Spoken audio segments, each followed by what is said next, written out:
Chapter 6 electromagnetic induction. इसमें जो important questions हैं बोर्ड एग्ज़ाम के लिए उस पर हम बात करते हैं। क्वेश्चन है, in electromagnetic induction the induced electromotive force is independent of. तो ये रेसिस्टेंस से इंडिपेंडेंट होता है। नेक्स्ट है, Lenz law is related to. तो ये conservation of energy, conservation of energy से रिलेटेड है। बाकी ये क्वेश्चन बाकी देख सकते हैं आप। If a plane coil has N turns then its self inductance is proportional to the number of turns. तो जो सेल्फ इंडक्टेंस होता है वो नंबर ऑफ टर्न्स के स्क्वायर के डायरेक्टली प्रोपोर्शनल होता है, इसलिए यहाँ पर एन स्क्वायर हो जाएगा। बाकी क्वेश्चन आप ये देख सकते हैं। इसके बाद यहाँ पर है, the magnetic flux linked with the coil can be changed by placing the coil in varying magnetic field, rotating the coil in uniform magnetic field, changing the area of coil in uniform magnetic field। ये सारी process से हैं जो magnetic flux है वो change कर सकते हैं। फार्मूला है phi equal to B A cos theta, उसके अकॉर्डिंग ये सारी चीज़ें हैं। अब यहाँ पर देख लीजिए, फिल इन द ब्लैंक्स में आप देखते हैं, induced electromotive force is produced due to the change of magnetic flux. फिर यहाँ पर है, द फोर्थ नंबर का है important, the rate of change in magnetic flux is directly proportional to the induced electromotive force. फिर ये fifth number का, the total number of field lines passing through perpendicular to plane kept in magnetic field is called magnetic flux. बाकी question भी आप देख सकते हैं। फिर 9 नंबर के क्वेश्चन को देखते हैं, magnetic flux is a scalar quantity. फिर ये 15 नंबर का क्वेश्चन है, induced EMF does not depend on the resistance of the circuit. इसके बाद यहाँ पर 18 नंबर के क्वेश्चन में आते हैं, on tripling the number of turns of plane circular coil the self inductance becomes. तो जो सेल्फ इंडक्टेंस होता है वो नंबर ऑफ टर्न्स के स्क्वायर के डायरेक्टली प्रोपोर्शनल होता है। तो यदि हम ट्रिपलिंग कर रहे हैं तो 3 टाइम्स कर रहे हैं, तो 3 का स्क्वायर कितना हो जाएगा, 9 टाइम्स इसका सेल्फ इंडक्टेंस इंक्रीज होगा। ये match the correct pair column आप इसको चेक कर सकते हैं। अब यहाँ पर ये है, इसका हम देखते हैं। तो चलिए यहाँ पर पोटेंशियल एनर्जी ऑफ इंडक्टर की बात करते हैं। तो ये होता है ये ½ Li²। फिर यहाँ मैग्नेटिक फ्लक्स है, तो मैग्नेटिक फ्लक्स शायद यहाँ पर नीचे लिखा है, ये है magnetic flux BA cos theta. तो यहाँ पर ये मैग्नेटिक फ्लक्स का। फिर इंड्यूस्ड इलेक्ट्रोमोटिव फोर्स है, तो यहाँ पर इंड्यूस्ड इलेक्ट्रोमोटिव फोर्स ये है -dφ/dt। इसके बाद यहाँ पर देख लेते हैं, इंड्यूस्ड करंट है, तो करंट ये हो जाएगा E/R। फिर self inductance of solenoid, solenoid का सेल्फ इंडक्टेंस ये होता है μ0 n² A/L। फिर इसके बाद हम आगे चलते हैं, यहाँ पर mutual inductance of long solenoid, तो ये है म्यूचुअल इंडक्टेंस लॉन्ग सोलेनाइड का। फिर है हमारे पास जो है dynamic electromotive force, motional EMF की बात हो रही, तो ये है BLV। तो इस तरह से इसका हमको मैच द कॉलम देखना है। इसके बाद बाकी इन चीज़ों को आप खुद से देख लीजिएगा। अब यहाँ पर हम क्वेश्चन देखते हैं, if the number of turns in a coil is doubled keeping the total length of the coil unchanged then how many times will its self inductance increases. तो सेल्फ इंडक्टेंस का जो भी नंबर ऑफ टर्न्स है इसका square कर देंगे, तो 2 times है तो ये हो जाएगा 4 टाइम्स। ये फार्मूला होता है n²। अब बाकी ये क्वेश्चन आप देख सकते हैं इनमें। अब यहाँ पर क्वेश्चन है, when is the value of magnetic flux minimum. When the plane of the coil is parallel to the magnetic field, then magnetic flux is minimum.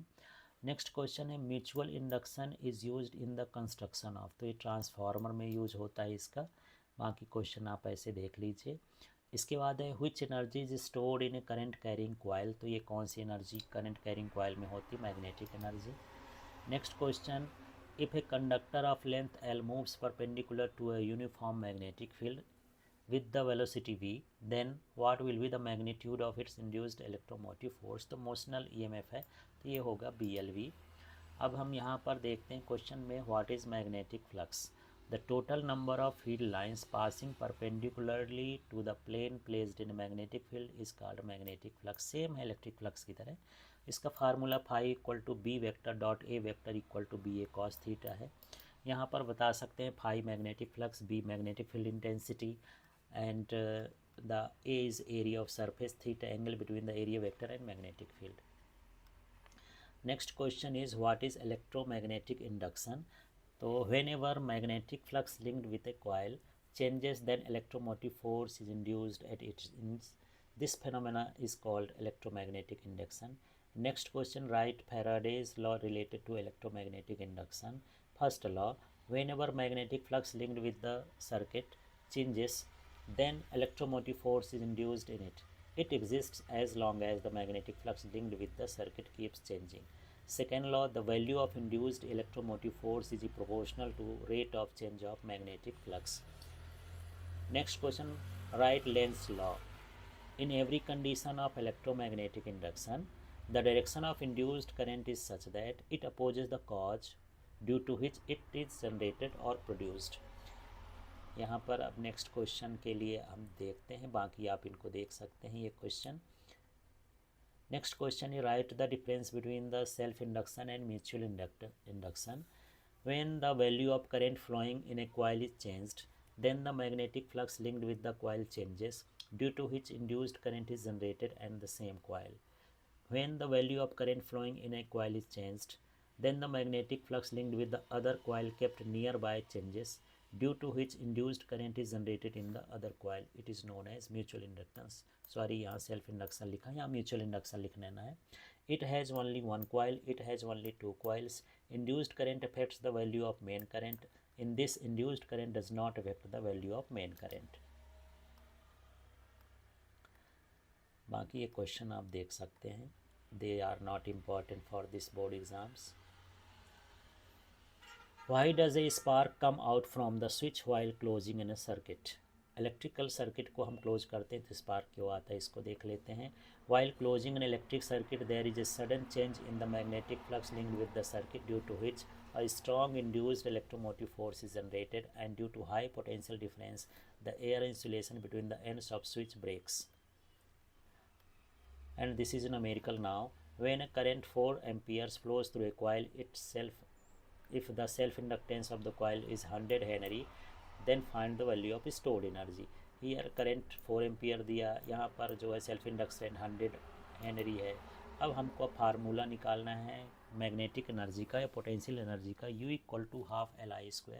यहाँ पर L की वैल्यू पुट कर दी 100, I की वैल्यू 4 पुट कर दिया और इसको सॉल्व करेंगे 800 जूल आ जाएगा। अब यहाँ पर नेक्स्ट क्वेश्चन है, यहाँ पर if the current in a circuit changes from 5 ampere to 0.0 ampere in 0.1 second, the average electromotive force induced in it is 200 volt, then find the its self inductance. तो यहाँ पर जो करंट का change है उसको हम DI से लिखेंगे, तो 0 से -5, ये 0 से चेंज हुआ 5 से 0 में, तो हम यहाँ पर फाइनल से इनिशियल को माइनस करेंगे, -5 एम्पियर हो गया। जो टाइम इंटरवल है DT वो 0.1 सेकेंड्स है और जो E की वैल्यू है 200 वोल्ट है। अब हमारे पास फार्मूला होता है इक्वल टू -LdI/dt, तो यहाँ E की वैल्यू पुट कर देना है, L की वैल्यू पुट कर देना है, DI की वैल्यू पुट कर देना है, DT की वैल्यू पुट कर देना है। इसको सॉल्व करेंगे तो यहाँ पर सॉल्व करने पर L की वैल्यू 4 हेनरी आएगी। इसके बाद हमारे पास नेक्स्ट क्वेश्चन है what is electromagnetic induction, establish an expression for the induced electromotive force when there is a change in the magnetic flux linked with a coil, then electromotive force is induced at its end. This phenomena is called electromagnetic induction. अब इसके बाद इसका formula हम expression देखते हैं, expression for induced electromotive force.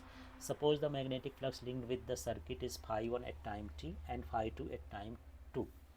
Hence, according to second law, E is proportional to phi2 minus phi1. This is the change in magnetic flux and this is time interval. अब इस time change को हम delta phi लिखेंगे और time interval को हम delta T लिखेंगे, and V equal to यहाँ प्रोपोर्शनल का साइन हटेगा तो यहाँ -k आ जाएगा। प्रोपोर्शनलिटी कांस्टेंट है ये del⁵/delta t, where k is constant in SI system, k is equal to 1। Now E equal to -del⁵/delta t for k equal to 1 है, इसलिए अब delta t टेंड्स टू 0 हो तो यहाँ पर हम इसमें डेल्टा को चेंज करके d लिख देंगे तो d⁵/dt हो जाएगा, equal to -d⁵/dt। Minus sign shows that the induced EMF opposes the change in magnetic flux. Emotional ये पिछले साल आ चुका है, नहीं आएगा, बाकी चीज़ें आप देख सकते हैं। Next question, this is important question, establish an expression for the self inductance of long solenoid and right the factors affecting it. तो यहाँ पर हमको इस तरह से फिगर ड्रॉ कर लेना है। फिगर ड्रॉ करने के बाद फिगर के बारे में हमको लिखना है। let the length L of the solenoid S, the area cross section A, the number of turns per unit length N and the total numbers of turns is N equal to NL, ये सारा value लिख देंगे। If I current flows through the it, then the intensity of the magnetic field on the axis of the solenoid B equal to mu naught Ni। तो सबसे पहले magnetic field निकाल देंगे। इसके बाद हमको मैग्नेटिक फ्लक्स निकालना ही NBA होता है। इसमें हम वैल्यू पुट कर देंगे तो n की वैल्यू NL है, ये देखिए कैपिटल N की वैल्यू NL हो गई, और यहाँ B की वैल्यू ये म्यू नॉट NI है, इसकी वैल्यू को पुट कर देंगे, ये लिख देंगे। अब यहाँ NN जो है 2 टाइम्स है तो ये N स्क्वायर हो गया, लेकिन हमको सेल्फ इंडक्टेंस पता है L equal to phi upon I होता है, तो फाई की वैल्यू जो ये वाली है इस वैल्यू को यहाँ पुट कर देंगे, आई पुट कर देंगे। यहाँ से आप देख रहे हैं कि ये जो है ये आई और आई तो कैंसिल हो जाएगा, लेकिन ये स्मॉल n की वैल्यू n अपॉन एल होती है, यदि हम इसकी भी वैल्यू पुट कर दें तो n square upon L square होगा, तो एक l कैंसिल हो जाएगा। इस तरह से ये सेल्फ इंडक्टेंस आ जाएगा। तो सेल्फ इंडक्टेंस निकालने के लिए सबसे पहले आप जो है मैग्नेटिक फील्ड निकालेंगे, फिर मैग्नेटिक फ्लक्स निकालेंगे, फिर सेल्फ इंडक्टेंस का फार्मूला अप्लाई करेंगे। अब यहाँ पर फैक्टर्स हैं, तो ये फैक्टर्स जो हैं इस फार्मूले में ही है। तो यहाँ पर देखिए यदि नंबर ऑफ़ टर्न्स इंक्रीज करेंगे तो एल की वैल्यू इंक्रीज होगी, तो ये इंक्रीज ये हो गया। फिर ये क्रॉस सेक्शनल एरिया इंक्रीज करेंगे तो एल की वैल्यू इंक्रीज होगी। फिर यहाँ पर यदि हम यहाँ ये मैग्नेटाइजेशन इंक्रीज कर देंगे, या कह सकते हैं यहाँ पर हम उसका कोई मटेरियल डाल देते हैं जो मैग्नेटाइज्ड हो जाए, तो उससे इसकी इंडक्टेंस इंक्रीज हो जाएगी। फिर यहाँ पर लेंथ की बात करते हैं, तो जब हम इसको इंक्रीज करेंगे तो ये डिक्रीज हो जाएगा। इस तरह से यहाँ पर फैक्टर्स हैं, तो फैक्टर्स आपको इसको देख करके लिखना है। अब चलिए नेक्स्ट क्वेश्चन है, ये 2 लॉन्ग सोलेनाइड का कम चांस है आने का, इसको हम छोड़ देते हैं। यहाँ पर देखिए नेक्स्ट क्वेश्चन ये इम्पॉर्टेंट है, ये भी क्वेश्चन है। क्वेश्चन है यहाँ, the self inductance of 2 coils are L1 and L2 respectively. If there is ideal coupling between them, then prove that the mutual inductance between them will be m equal to under root L1 L2। तो यहाँ पर L1 की value जो होती है mu not an square A upon L, ये जो है सेल्फ इंडक्टेंस की वैल्यू हो गई फर्स्ट कॉइल के लिए। अब सेम चीज़ हमको लिखना है सेकेंड कॉइल के लिए, यहाँ L2 कर देना है, यहाँ N2 कर देना है। मान लेते हैं कि उनका क्रॉस सेक्शनल एरिया और लेंथ सेम है, क्योंकि यहाँ पर आइडियल कपलिंग है। अब दोनों का हम मल्टीप्लाई करेंगे तो यहाँ पर L1 हो गया, फिर मल्टीप्लाई ये L2 हो गया। इसी तरह से ये वाला हम ये जो यहाँ पर ये फर्स्ट से लिख दिए हैं और ये मल्टीप्लाई करके ये सेकंड से लिख दिए हैं। यहाँ पर म्यू नॉट जो है 2 टाइम्स है, N1 भी 2 टाइम्स है, N2 भी 2 टाइम्स है, ए भी जो है 2 टाइम्स है, L भी 2 टाइम्स है, तो हम इकट्ठा स्क्वायर यहाँ लगा दिए। ये जो वैल्यू होती है, ये जो वैल्यू है ये म्यूचुअल इंडक्टेंस की है, m की है, तो इसकी जगह पर m का स्क्वायर हटा देंगे तो ये अंडर रूट में आ जाएंगे। इस तरह से ये प्रूव हो जाएगा। अब हम यहाँ पर देखेंगे, ये सारी चीज़ निकालने की ज़रूरत नहीं है, ये भी निकालने की ज़रूरत नहीं है, बाकी आप कर सकते हैं।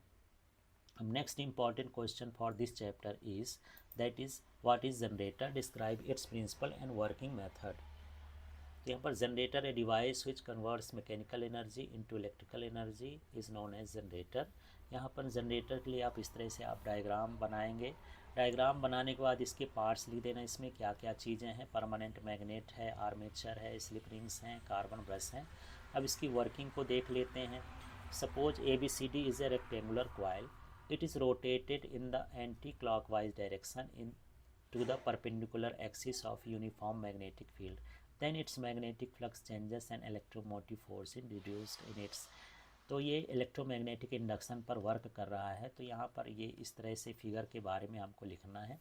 According to Fleming's right hand rule, in the first half cycle the direction of the induced current is ABCD since S2 is in contact with B2, hence the current flows from B2 to B1 in the external circuit। तो यहाँ पर first half cycle में देख लीजिए current का direction क्या है, ABCD है, और ये ABCD जो है कहाँ पर आके रुकता है, यहाँ पर S2 में आके ख़त्म हुआ।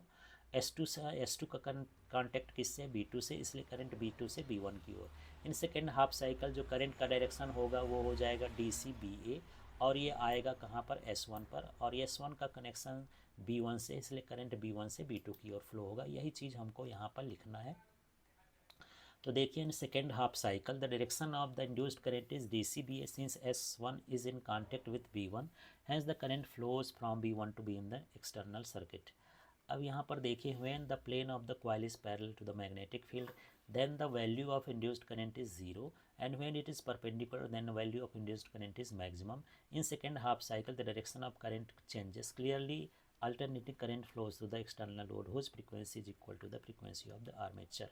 इस तरह से इस पूरा इसका जो है वर्किंग हमको लिखना है और लास्ट में हमको इसका जो है ये कर्व बनाना है, इसका आउटपुट कर्व बनाना है। Thank you.